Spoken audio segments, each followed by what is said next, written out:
And seated to my left, and I tell you what, this guy is big. He's a delightful gentleman, though. In the Texas Chainsaw Massacre, 2003. And I hope I pronounce his name right. Is Andrew Bryniarski? It's good. It's good, Jeff. Andrew, God bless you, man. Nice to meet you. Right back at you. Andrew, now this is your first collector show? It's my first Ray Courts collector show at the famous Beverly Garland's Hotel. And what do you think of it? It's great. It's great. It's a good crowd out here. It's people are genuine and excited to be here, and it's run very professionally. It's a good show. And that leads into my next question. What does a Hollywood collector show mean for you, Andrew? May I call you Andrew? Sure. Bigger than me, I have to ask permission. Just don't call me late for dinner, especially if it's a Texas barbecue. Yeah, I heard that. So for me, it's a chance to meet the fans and to talk about the film and my experiences in making the movie, which were great. And I'm proud of the film. It just came out on DVD Tuesday, and I'm here to promote that as well as to meet the fans and just say hello. It's just a good time for me too. I enjoy these. And I want to add, it's a handsome volume. It just came out, like Andrew said. It's a beautiful case, and here it is right here. And Andrew, there is a good shot of that. This is a mock-up, a large mock-up of the collectible faceplate that comes with the 2-disc DVD. 2-disc DVD. And it is cool. Also, you get a making of. You get 3 filmmaker documentary tracks. You get a documentary on Ed Gein called The Ghoul of Plainfield. You get evidence packet with it. And you get all kinds of great extras, deleted scenes, alternate beginnings and endings, and it's a nice piece of work. It's a good one for your collection. Well, not just because Andrew is sitting here, but I took some friends and seen that film, and I tell you what, when you make a remake of a film, you say, well, they maybe shouldn't have done it, but this film, and I will say it, better than the original. And it scared me. You did a great job on that. Thank you. And I don't take that lightly. That's quite a compliment. It's always good to hear that. It was not necessarily we weren't trying to make it better. We were trying to make it worthy of the original, which we are big fans of, and it's an homage to greatness. So if we were great and if you love what we did, it was because we were insanely inspired to do a good job because we revere the original film. Andrew, what part of the country are you originally from? Philly. Philly. Did you always want to become an actor? I always wanted to get out of Philly, so.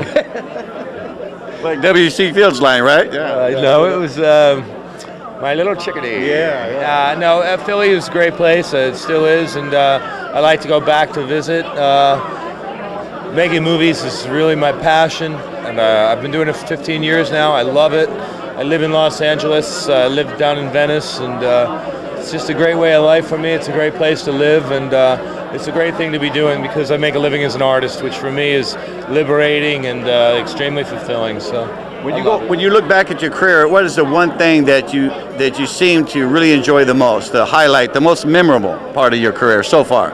I know it's got a lot of future ahead, but I really can't do it. I mean, I've worked with such great filmmakers from Oliver Stone to John McTiernan to Michael Bay, to Tim Burton and many, many more. Greats of Hong Kong like Yuen Woo-ping and Choi Hawk, and I've had incredible experiences making movies. I've been around the world. I've worked with the best actors on the planet, time and time again. Even a movie like Street Fighter, I got to work with Raul Julia before his untimely passing, and very sad. Spending time with people like that and the late James Coburn, just absolutely amazing. A movie like Hudson Hawk. I mean, life experience that I can't just separate from which was my favorite movie because they are all part of my life at this point, and I'm happy to have chosen this as my career. It's great. Let's show one of these shots from the Texas Chainsaw Massacre, 2003. This is a beauty shot. That's a great shot. Yeah, really good. It was 12 hours of makeup just to get me here today, because I had to cover my face. This is what I look like when I roll out of bed. No, but seriously, and it wasn't working. It worked to get them into the theaters, but keeping them in the room, they run right out the door when they see that face. So 12 hours in the chair today, and they've taken it down quite a bit. A few little old ladies haven't been very scared, and it's working out. Now, was that a challenge for you, Andrew? The long stints in the makeup chair? Old ladies? No, the long stints in the makeup chair. I find that I do it with ease. No, the stints in the makeup chair, it's part of the job. It's no sacrifice when you're getting to play a filmic icon like Leatherface. I mean, what can I say? I was born to wear the mask. I dig putting on the disguises and immersing myself in the characters. I love dissolving into the roles. I love that people don't see me in the movie. I love that I can't see myself in the movie because it works for me that way too. It's a character. It's bigger than me. It's bigger than my involvement. The movie is great. I'm very proud of it, and Will you do others or a sequel, maybe? I don't know. Not a sequel. A sequel's not maybe such a great idea. I have one arm after this movie, and Yeah, I noticed that. that's a challenge. I don't know, but I think a prequel is an incredible idea. I'd love to be part of it, and I'm sincerely hoping that they'd ask me back to be involved in another Leatherface saga. They know talent. I'm sure they will.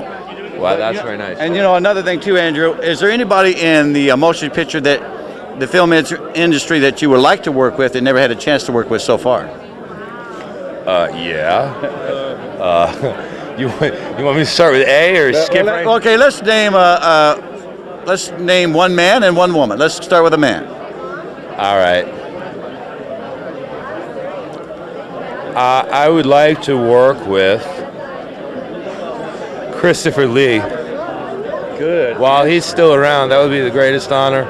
That would be like playing guitar with Johnny Cash, acting in a movie Good with answer. Christopher I Lee. like that answer. And Really I do. won't get a chance to do that. Yeah. Which You a Cash fan also? huge.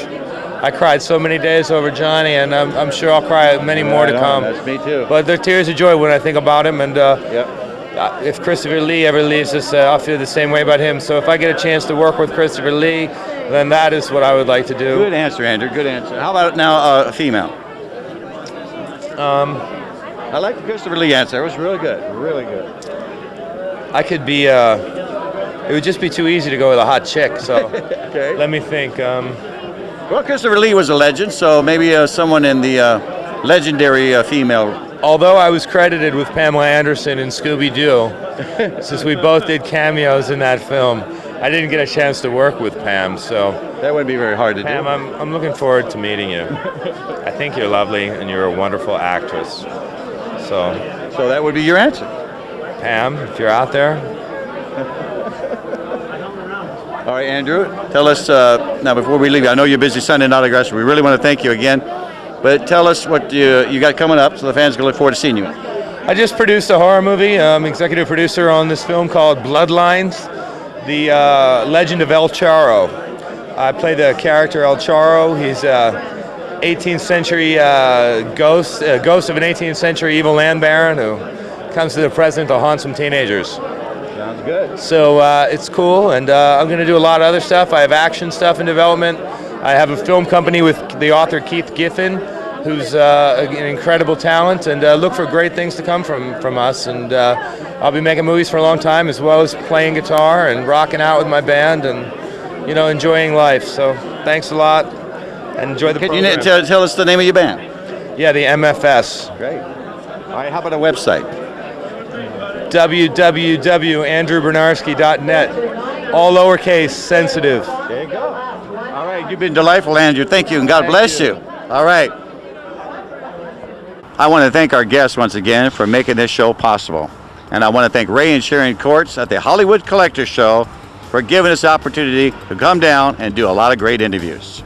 Now here's a list of some of the stars you'll see on the next Jeff Star Talk show.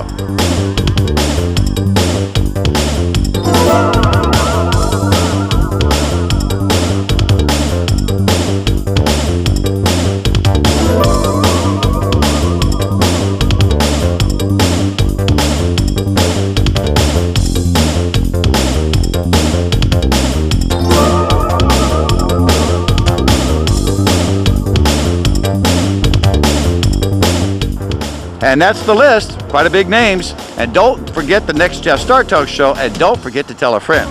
Until then, this is your host and producer, Jeff Sutherland, saying goodbye, good luck, and may the good Lord always take a liking to you. Till next time, happy trails.